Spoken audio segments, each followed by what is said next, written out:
Hey everybody, yeah, it's me again. I'm gonna be doing another reaction video, and this is a video called 5 Eerie Tinder horror events that will creep you out. It's by Top 5 Unknowns, and well, let's see how creepy this will be.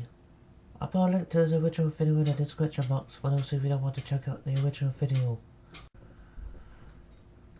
Okay, without further ado, let's get going.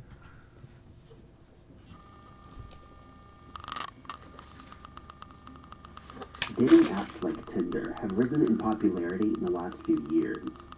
As modern life becomes busier, it becomes easier than ever to connect with people via the internet to find out if they're right for us. Just as Tinder can create happy endings for couples, it can also create horror stories. Number 5. 22-year-old Phil Stevenson from Darlington, England, was swiping through his Tinder account in July of 2016. After swiping left and right through various profiles, he finally made a match with 22-year-old Nicole Graham from South Shields. The pair chatted for a while, and soon Nicole made him a strange proposition. She was due to fly out to Turkey the next day with family. However, one family member had dropped out because their passport hadn't arrived in time. She then said that if he wanted to, he was free to join the holiday, and they could treat this as their first date. This was a once-in-a-lifetime opportunity, and the 22-year-old didn't let the holiday pass him by. He packed his bags and arrived at the airport the next morning, meeting Nicole for the first time. Heck yeah, dude. However, he recalls to the independent newspaper that their first meeting outside of the airport didn't go smoothly. He says, quote, "As soon as we got on the plane, she wanted to hold hands. She was a nice girl, don't get me wrong. For me, it was just a bit of banter, like two mates going away together." Little did Phil know that he was landing in Marmaris, just as the attempted military coup against the Turkish government was happening. Earlier that day, shots had been fired at a nearby hotel, and a helicopter had been brought down. Luckily, Phil and Nicole were able to get out of the country unscathed, thanks to the British embassy. Looking back on the event, Phil laughs and recalls that he was more scared of his date than he was the situation they'd found themselves in. What's more is that Nicole left him with an $80 bar tab and stole his toothpaste. Phil hasn't let the experience put him off of dating apps, but he's promised to be less spontaneous with where he has his first dates. Number 4. Tinder is known mostly for hookups and casual encounters. However, there are a few instances where people meet via Tinder and can make a relationship work. So when Melanie received a marriage proposal from Brian, she passed it off as a jokey pickup line. However, when Brian opened with, "So does that mean we're married now?" he was much more serious about the proposal than Melanie imagined. That's not a marriage. Melanie decided to go along with it, and at first it seemed to be all in good fun. The pair talked about their hypothetical wedding and planned out the details. The joke between the two ran its course over the next few weeks, and soon Melanie had put Brian in the back of her mind. She'd recently started dating someone new and decided to delete Tinder, as it had served its purpose. However, Brian didn't feel quite the same way. The pair had only ever chatted via Tinder, but Brian took it upon himself to find Melanie on Instagram after she deleted her Tinder profile. He bombarded her with messages every day, professing his love for her and telling her how he wanted to fly her to Cancun, Mexico for their wedding. Yeah, that's taking too Melanie far, dude. quickly blocked Brian, which worked for a while. It seemed that Brian didn't get the message and took the rejection, as Melanie was playing hard to get, only making him fight harder and harder. 2 months after the pair had exchanged messages, Melanie started getting odd calls in the middle of the night. At first, she thought these were spam calls and that they would go away sooner or later. However, night after night, the calls persisted until one evening her new boyfriend answered the phone. On the other end was Brian, saying how he needed to see Melanie face to face to propose to her. When her new boyfriend told him to back off, he creepily said, "You might be her boyfriend now, but you won't be for long. I know her address," reading out all of Melanie's personal information. Melanie threatened Brian by telling him she planned to go to the police, and this finally made him back off. However, she discovered that she had no record of any of their interactions as she had deleted Tinder. Thankfully, Melanie reports that she hasn't heard from Brian since. Number 3. If there's one lesson to take away from this video, it's to take extra precaution when you're meeting someone for the first time. Always let someone know where you're going and meet in a public place, and always watch your drink if you have one. The next story comes from a Reddit user, and he responded to an Ask Reddit question of what's your Tinder horror story. He prefaces the comment by saying that his story isn't from his own personal experience, but a story from his bartending days. To protect the identity of those involved, no names, ages, or locations are mentioned, so for the purpose of this story, we'll refer to the people in the story as Woman A and Man A. Woman A was a regular at the bar where the commenter worked, and over a few drinks, she began to tell him about an awful Tinder date she'd recently been on. The commenter expected a story about how her date was rude or generally creepy, but he got a lot more than he bargained for, and so did the woman. She explained that she went on a date with Man A after matching on Tinder. The evening went pretty well, and she invited him back to her place for the evening.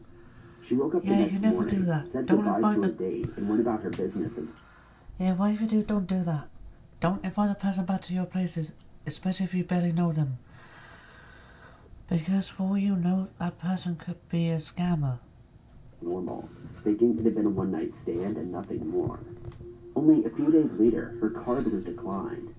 Woman A checked her bank account, only to find out that the one-night stand had racked up multiple charges on both her debit and credit card while she was asleep.